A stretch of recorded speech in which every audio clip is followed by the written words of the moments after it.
রাকিব ভাই, আসসালামু আলাইকুম। ওয়ালাইকুম সালাম। কেমন আছেন? আলহামদুলিল্লাহ ভালো আছি। রাকিব ভাই, শ্যামবাজারে পেঁয়াজের আমদানি কেমন হয়েছে? আজকে আমদানি কম হইছে, কিন্তু লাস্ট ২-৩ দিনে যে আমদানি আছে এইসব মালই বাজার ভরে গেছে। পেঁয়াজ ভরে গেছে। হুম। আচ্ছা আচ্ছা আচ্ছা আচ্ছা। শ্যামবাজারে পেঁয়াজের যে আমদানি রয়েছে, আজকের বাজারে কেমন বুঝতেছেন? আমদানি অনুযায়ী বাজার বাড়তি না কমতে দিকে রয়েছে? না, বা আমদানি কম কিন্তু তারপরও বাজারও কম। আগের যে মাল আছে এগুলোই তো বেচা শেষ করা যায় না। আর বিশেষ করে কোয়ালিটি মালের পরিমাণ একটু কম আছে। আচ্ছা, যেগুলো আছে এগুলো কোয়ালিটি সম্পন্ন না। কোয়ালিটি সম্পূর্ণ না। কিন্তু কোয়ালিটি সম্পন্ন মাল যেটা এটার বাজার এখনো মোটামুটি ভালো। ভালো। কেমন ভালো আছে ভাইজান? আপনার ২৬ টাকা ২৭ টাকা পর্যন্ত আছে যদি আপনার একদানা মাল হয় বা হালি পেস্টাপ হয় এরকম। আর এছাড়া আপনার ১০ টাকা ১২ টাকা ১৫ টাকা ১৬ টাকা বাজার ভরে গেছে। ভরে গেছে। হুম। মার্কেটে যে হারে আমদানি দেখতে পাচ্ছেন, আপনারা কেমন বুঝতেছেন এই পেঁয়াজের বাজার কি বাড়বে? এটা বাড়াটা সম্ভাবনা খুব কম। কারণ হচ্ছে এবছর মানুষের কৃষকের আর কি বিশেষ করে যে যে পরিমাণ তারা আশা করছে যেই পরিমাণ ফল পাবে, কিন্তু তার থেকে প্রায় ১.৫ গুণ ফল পাইছে। কেউ যদি উদাহরণস্বরূপ ১০০ মণ পেঁয়াজের আশা করতো, তো উনি খেতে পাইছে ১৪০ মণ।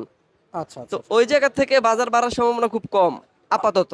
আচ্ছা, তাহলে কি কমার সম্ভাবনা রয়েছে? না, স্থিতিশীল। এটা যে এখন কম বলতে কি, এখন যে বাজার আছে এর থেকে আর কমা সম্ভব না। পেঁয়াজের যে হাটের বাজার যেখানে মন বিক্রি হয়, হুম। ব্যাপারীরা পেঁয়াজ ক্রয় করে আপনাদের কাছে দেয়, সেখানে আপনারা পেঁয়াজের যে পার মন সেটা কত শুনতে পেয়েছেন? হাটের বাজার সবসময় আমাদের শ্যামবাজারের থেকে বেশি থাকে। হাটে যদি আজকের বাজার হাটে ১১০০-১০০০ টাকা বাজার আছে, সেই তুলনায় একটা মালের সর্বনিম্ন ক্রয় মূল্য থাকা উচিত এই জায়গা থেকে ২৮ টাকা ৩০ টাকা। কিন্তু আসলে এই জায়গায় তো প্রচুর পরিমাণে যে অন্যান্য মাল থাকার কারণে বাজার একটু কম। আমি আপনাকে কিছু প্রশ্ন করতে চাই। আচ্ছা, আচ্ছা। সেটা হচ্ছে আমার কাছে যতটুকু মনে হয় যেটা মোকাম সেখানে বাজার কম থাকবে, সেখান থেকে কিনে এনে শ্যামবাজার ২-১ টাকা বেশি বিক্রি হুম, করা হবে। এটা হচ্ছে যে কোনো ব্যবসার পলিসি, যে কোনো ব্যবসার নিয়ম। হুম। কিন্তু শ্যামবাজার এসে উল্টা হয়ে যাচ্ছে।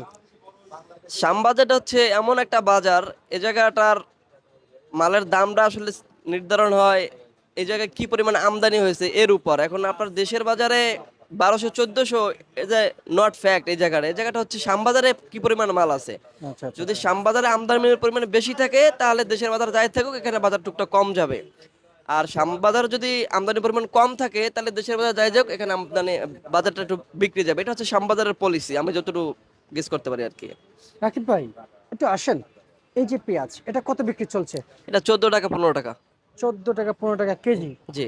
আর এই যে একটা লট দেখতে পাচ্ছি, এটা একটা হালি পেঁয়াজ, এটার বাজার আজকের বাজারও এটা ২৩ টাকা ২৪ টাকা আছে। 23 টাকা 24 টাকা। আসেন আমাদের সাথে একটু আসেন আপনি, আমরা একটু সামনে আগাইতে চাই। এই যে পেঁয়াজ, এখানে এই লটের পেঁয়াজ কত বিক্রি চলছে? এটা ২৩ টাকা ২৪ টাকা। এগুলো কত বিক্রি চলছে? এটা ১৮ ২০ ২১। 18 20 21। আর এগুলো এগুলো ২৫ ২৬। পাবনার পেঁয়াজ কত চলছে আপনাদের কাছে? পাবনার এটা পেঁয়াজ আজকে একটা পাবনার পেঁয়াজ নাম ছিল, ওটা হচ্ছে চলে গেছে ২৭ টাকা ২৮ টাকা বিক্রি করছি। এবং কোয়ালিটি মাল তো এগুলোর চাহিদা আছে, খুব ভালো চলে। আচ্ছা।